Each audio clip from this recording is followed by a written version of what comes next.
I mean, we do have the Fed being much less hawkish than they had been, but they haven't started cutting rates, and they're not having involved in a QE program. So when you have all these from around the globe, lowering of estimates for economic growth. I mean, I think a lot of people were hoping that the slowdown we saw in China and Europe last year would start to peter out, but it seems like if anything, it's getting slightly worse.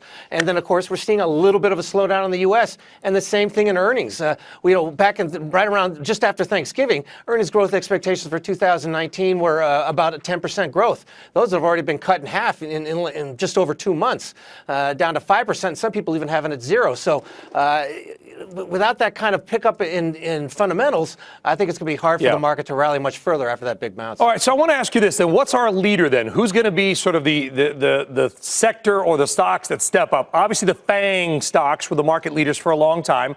Then you had some saying, well, maybe that's switched over to the semiconductors. Our friend and colleague Jim Cramer argues if you want to know where the market's going, you got to watch oil. Is there one thing, one group, one sector, Matt, that you think will be the leader here?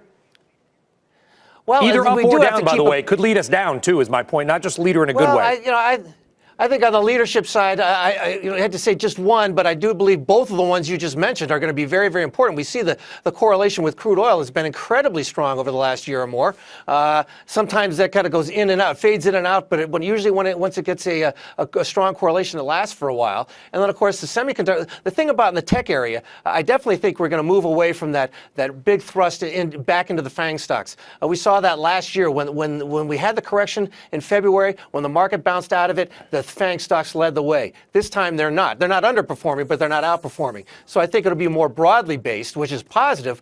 But we have to see how these semiconductor stocks do. They've seen a very strong bounce, but it's starting to get a little bit tough on a technical side of things. It might need to pull back a little bit. So we'll see how they do on the next dip. If they see a kind of a shallow deep and bounce back, it's going to be important because, again, the semiconductor stocks are very sensitive to global growth. And if global growth doesn't pick up, I'm not convinced that the semis are going to continue to rally. We still have to, the jury's still out on that. But if oil goes back into the 40s, listen, it's down again today, it's back into the $52 range. You think that would be a net negative perhaps for equities? You would agree with Jim?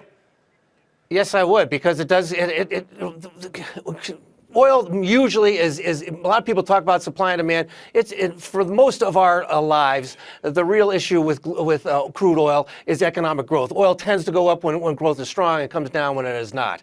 And we're seeing, of course, with interest rates coming back down again, we see getting back down towards 2.6% on the 10-year bond, showing that global growth is slowing there too. So on the fundamental side, I'm not calling, oh geez, we're going to have a major recession, we're going to have a major bear market. But with things slowing down a little bit around the globe, it's going to be hard for the market to really get another big leg higher.